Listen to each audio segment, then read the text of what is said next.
It started like any normal morning, the kind of morning where everything feels predictable, where routines repeat themselves without a second thought, and where nothing seems out of place.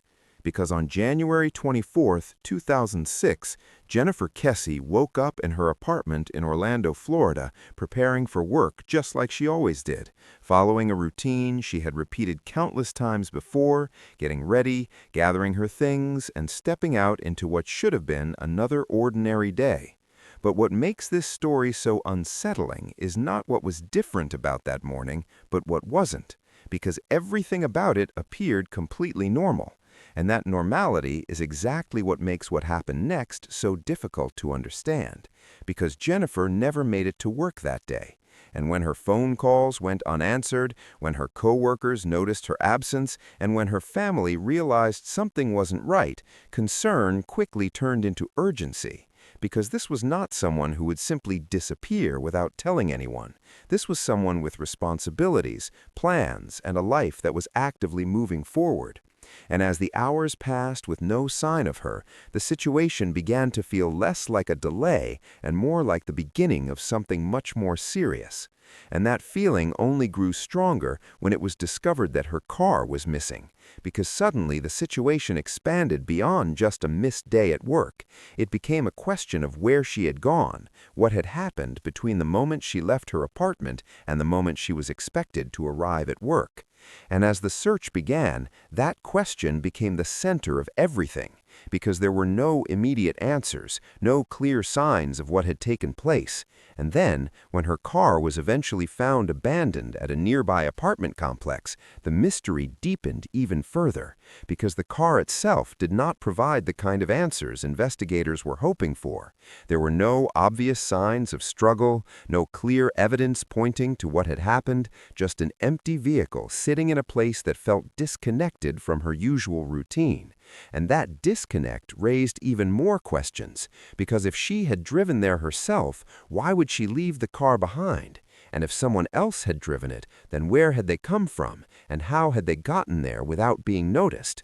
And it was at this point that the investigation took a turn that would define the entire case, because surveillance cameras in the area had captured footage of someone parking Jennifer's car and walking away, a single figure moving through the frame.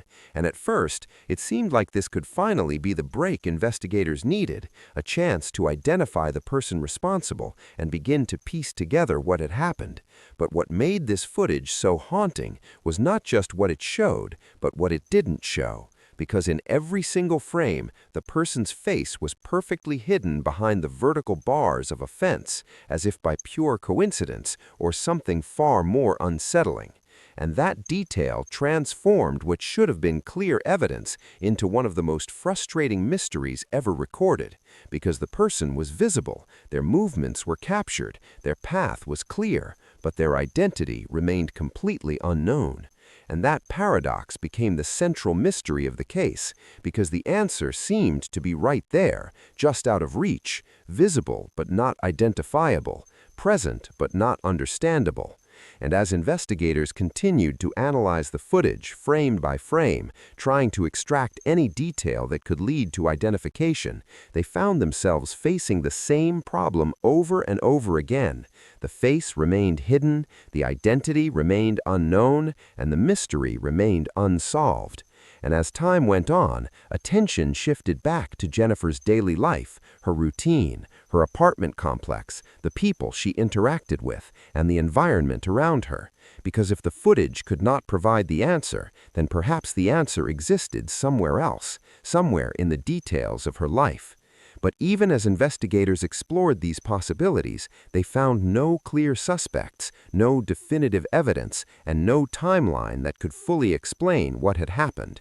And that lack of clarity only made the case more unsettling, because it suggested that whatever had occurred had happened quickly, quietly, and without leaving behind the kind of traces that investigators rely on.